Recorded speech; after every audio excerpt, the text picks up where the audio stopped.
যে তারা 13 তারিখের ভিতরে রেজাল্ট দিবেন, আমরা সেটা দেখার অপেক্ষায় আছি। এই যে কিছু আসনে ইঁদুর বিড়াল খেলা, এমনকি ঢাকা 8 আসন এখনও ঝুলে থাকবে কেন? বেশ কিছু আসনে আমাদের জানা মতো আমরা এগিয়ে আছি এবং গণনাও কমপ্লিট, কিন্তু স্থানীয়ভাবে যারা রিটার্নিং অফিসার আছেন তারা ঘোষণা দিচ্ছেন না, ঝুলিয়ে রেখেছেন। তা আমরা বুঝতে পারছি না এটা কেন। মাঝখানে আবার ওয়েবসাইটে হঠাৎ করে দেখা গেল যে কে কতটা আসন পেয়েছে সেইটা দেওয়া হলো, মাঝখান থেকে উদাও হয়ে গেল, আবার নাই। আমাদের লোকদেরকে বসিয়ে রাখা হলো দীর্ঘ সময়। এই একটু আগে ওনারা একদম প্রথম পর্যায়ে 10টা 12টা কেন্দ্রের যে ফলাফল সেগুলা ঘোষণা করা শুরু করেছে, সেটা আবার বেসরকারি। তো আমরা সব মিলেই এখন আপনাদের সামনে পূর্ণাঙ্গ কোনো বক্তব্য দিতে পারছি না বলে আমরা দুঃখিত। আমরা দিব ইনশাল্লাহ, আমরা আবার বসবো, আমাদের মধ্যে আমরা এগুলা নিয়ে বিশ্লেষণ করব। আমাদেরও কোনো ত্রুটি ঘাটতি থাকে সেটাও আমরা দেখব। আবার যদি সামগ্রিক কোনো বড় ত্রুটি ঘাটতি হয় তাকে সেটাও আমরা আনবো। আমরা আগেই বলেছি ছোটোখাটো কোনো বিষয় নিয়ে আমরা টানাটানি করব না, এবং পুরানা রাজনীতির সংস্কৃতিতে আমরা ফিরে যেতে চাই না। আমরা ইতিবাচক ধারার রাজনীতি করতে চাই। রাজনীতি যদি দেশের মানুষের জন্য হয় তাহলে যারা রাজনীতি করবেন তাদেরকে এই কথা মেনে নিতে হবে যে পাশ করার গ্যারান্টি নিয়ে কোনো নির্বাচনও হয় না, কোনো রাজনীতি হয় না। আপনি যাবেন মানুষের কাছে আপনার বক্তব্য নিয়ে, মানুষ যেভাবে গ্রহণ করবে, যতটুকু গ্রহণ করবে তাকে আপনার অভিনন্দন জানানো উচিত। আমরা দেশবাসীকে যতটুকুই তারা আমাদেরকে সহযোগিতা করেছেন এর জন্য আমরা গভীর কৃতজ্ঞতা এবং অভিনন্দন জানাই। আর আমরা আশা করছি যে খুব দ্রুতই সরকার তার অফিসিয়াল রেজাল্ট পাবলিশ করার সাথে সাথে আমরা আবার আপনাদেরকে কষ্ট দেব। তখন আমরা আমাদের চূড়ান্ত দৃষ্টিভঙ্গি জাতিকেও জানিয়ে দেব, আপনাদেরকেও জানিয়ে দেব। তবে আপনারা আশ্বস্ত থাকতে পারেন যে আমাদের দৃষ্টিভঙ্গি হবে ইতিবাচক ধারার রাজনীতি, কল্যাণ ধারার রাজনীতি, মানুষের জন্য রাজনীতি, দলের জন্য রাজনীতি নয়।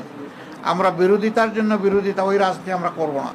তো সেই বিষয়গুলো আমরা বিবেচনায় নিব, জাতিকে আমরা যতটুকু জানানো দরকার মনে করব জানাবো, যাতে ভবিষ্যতে একই মন্দ কাজের চর্চা অথবা ধারাবাহিকতা না থাকে। রাত তো অনেক হয়ে গেছে, আর এখন তো ফাইনাল কিছু বলতেও পারবো না। যেমন এক ভাই প্রশ্ন করেছেন যে কতটা আসনে আমরা এখন পর্যন্ত বিজয়ী হয়েছি, এটার তো কোনো সঠিক উত্তর নাই আমাদের কাছে, কারণ বেশ কিছু আসন ঝুলিয়ে রাখা হয়েছে। আমরা নিশ্চিত আমাদের বুথ ফেরত যে সিট এসেছে আমাদের কাছে, সাইন করা সিট, সেখানে আমরা দেখতেছি যে আমরা এগিয়ে আছি। কিন্তু এইটা নিয়েও ওখানে লোকালি বিভিন্ন তালবাহনা করা হচ্ছে, বলা হচ্ছে যে পোস্টাল ব্যালট মিলেই একটু দেখতে হবে, আর একটু এই আছে ওই আছে। এই ওইটা কি, এটা আমরা বুঝতে পারছি না সব জায়গায়। ওইর বাইরে এসে আমাদেরকে একটা ক্লিয়ার মেসেজ দিলেই আমরা তখন বলতে পারবো যে আমাদের অবস্থানটা কি। অনেক কিছু তো হয়েছে, অনেক কিছু হয়েছে, কিন্তু এখনই আমরা এই ব্যাপারে কোনো কিছু বলতে চাচ্ছি না। আমরা বলেছি যে সব কিছু ফাইনাল যখন আমাদের হাতে এসে যাবে, আমরা বসে সব দিকের তথ্য নিয়ে সব দল, যারা আমরা 11 দল আছি তাদের নেতৃবৃন্দ আমরা বসে সব তথ্য কম্পাইল করে আপনাদের সামনে আমরা অফিসিয়াল ফলাফলটা এখনও ঘোষণা করা হয়নি। এখন রিটার্নিং অফিসাররা যেটা করতেছেন এটা কিন্তু অফিসিয়াল না, অফিসিয়াল হবে যখন গেজেট আকারে প্রকাশ হবে। এখন যেটা এটা জাস্ট নন অফিসিয়াল প্রাইমারি রেজাল্ট, কিন্তু এটাই শেষ পর্যন্ত অফিসিয়াল হয়। তো সেটা হয়েছে কি কেন্দ্র থেকে যে তথ্য আসছে সেই অনুযায়ী আমরা বলেছি।